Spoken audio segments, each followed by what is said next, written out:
आज हम शिक्षा के सामान्य उद्देश्य के अंतर्गत ही दूसरा पॉइंट, जिसका नाम है शारीरिक विकास का उद्देश्य, एम ऑफ फिजिकल डेवलपमेंट के बारे में चर्चा करेंगे। हम जानते हैं कि शिक्षा की प्रक्रिया को अगर पूरा करना है तो शरीर को स्वस्थ रखना होगा। बिना शरीर के स्वास्थ्य के हम शिक्षा के उद्देश्य को प्राप्त नहीं कर पाएंगे। यह एक महत्वपूर्ण प्रक्रिया है। शिक्षा को अगर प्राप्त करना है तो हमारा शरीर स्वस्थ होना चाहिए।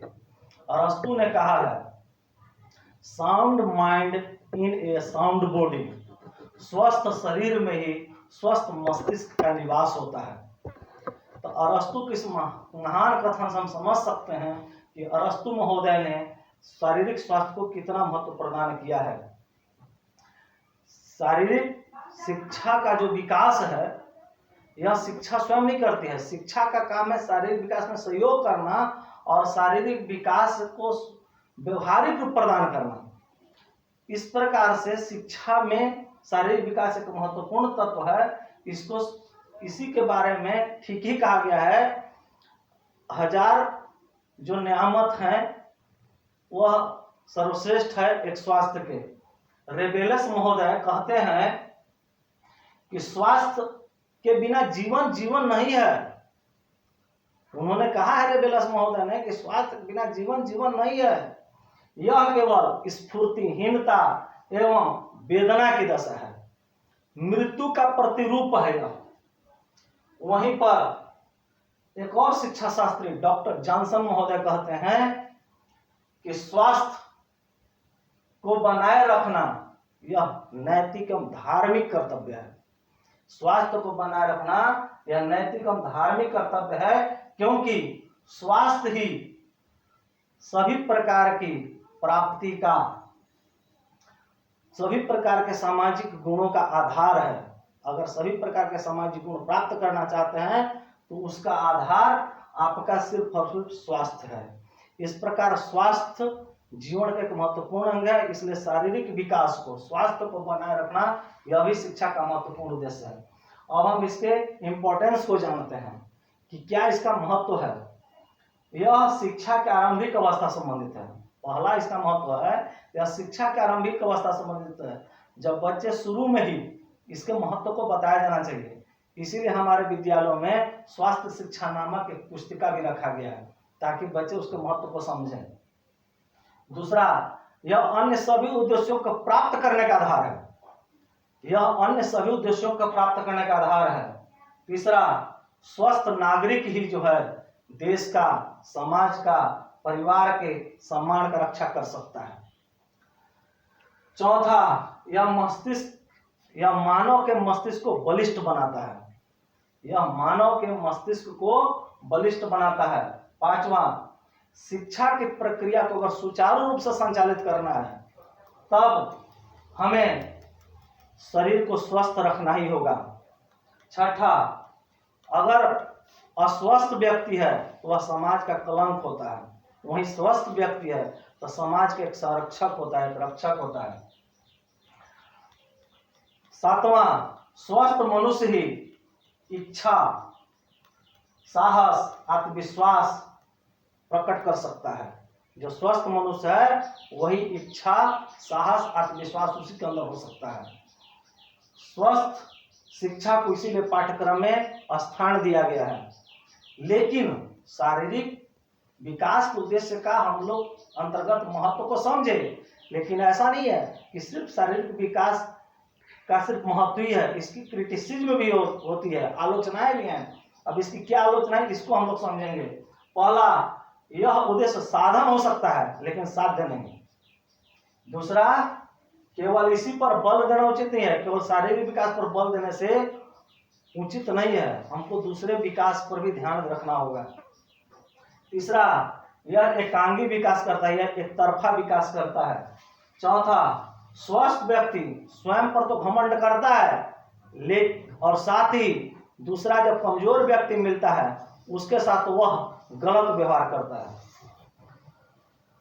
अगला है पांचवा, यह आवश्यक नहीं है कि जो शारीरिक रूप से स्वस्थ है वह मानसिक शक्ति से परिपूर्ण हो, मानसिक शक्ति उसके अंतर्गत होगी।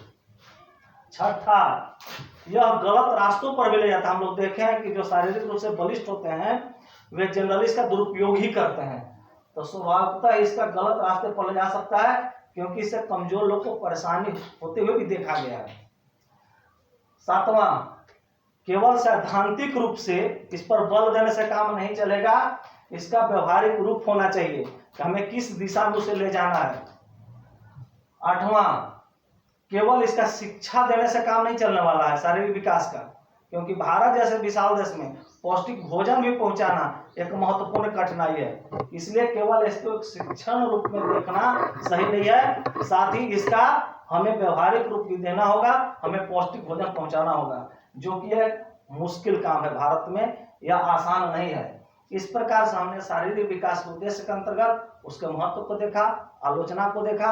अब हम जो शिक्षा का सामान्य उद्देश्य का अंतर्गत तीसरा उद्देश्य है ज्ञान संबंधी उद्देश्य, अब उसके बारे में हम आगे चर्चा कर रहे हैं।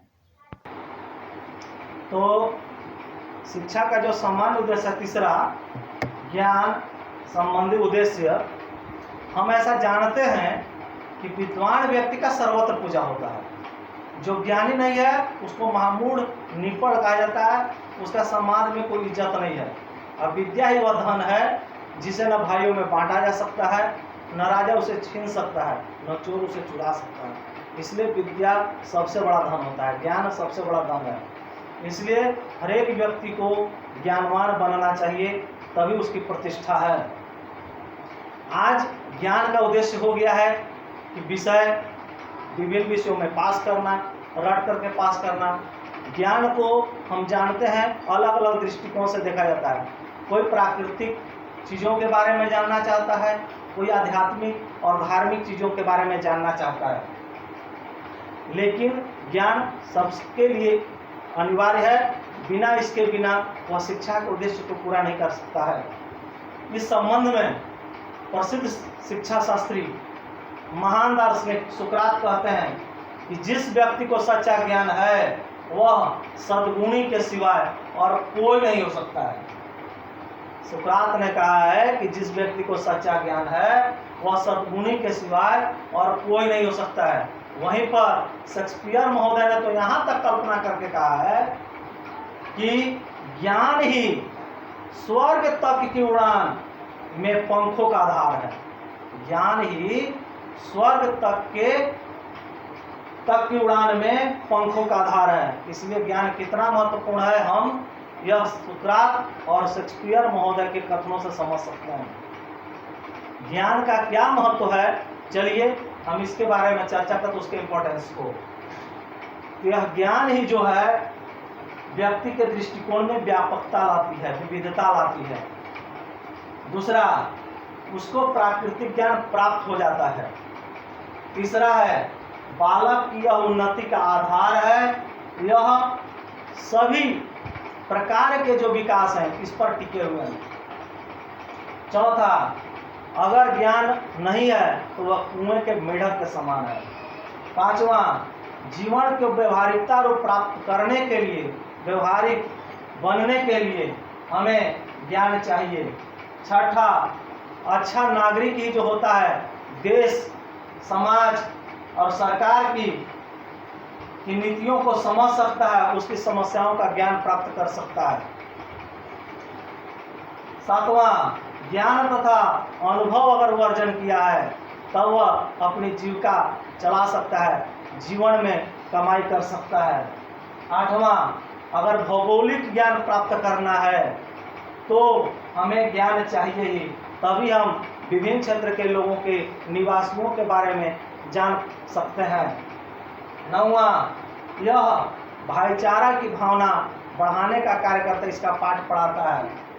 10वां, इसके द्वारा हम विदेश में जो लोग रह रहे हैं विभिन्न क्षेत्रों में उसके बारे में भी हम ज्ञान प्राप्त कर पाते हैं।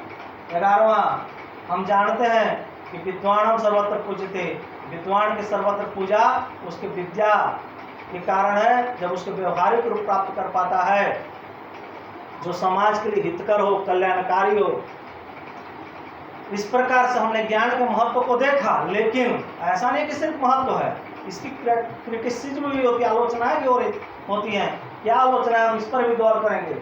पहला, अन्य विकास की अवहेलना हो जाती है। इसका अगर ज्ञान का ज़्यादा जोर मारा गया तो अन्य विकास से प्रभावित हो जाते हैं। दूसरा, जरूरी नहीं है कि जो ज्ञानी है वह बुद्धिमानी हो, हमें किस रूप में कब वक्तव्य देना है, किस रूप में एक्सप्रेशन करना है, कोई जरूरी को कर ही पाता हो। तीसरा, ज्ञान की सैद्धांतिकता को अधिक महत्व दिया जाता है, जो कि उचित नहीं है। यह रटने पर ज़्यादा जोर देता है, अधिक बल देता है, जिसके कि अन्य उद्देश्य जो हैं वह पूरा नहीं हो पाते हैं, जिससे कि चिंतन शक्ति, कल्पना शक्ति कमजोर हो जाती है रटने पर ज़्यादा जोर देने से। इसका उद्देश्य रह जाता है सिर्फ परीक्षा को पास कर जाओ। इस प्रकार से यह उद्देश्य सदुपयोगी नहीं बन पाता है। अगला है, यह व्यक्ति में घमंडी भी बना देता है।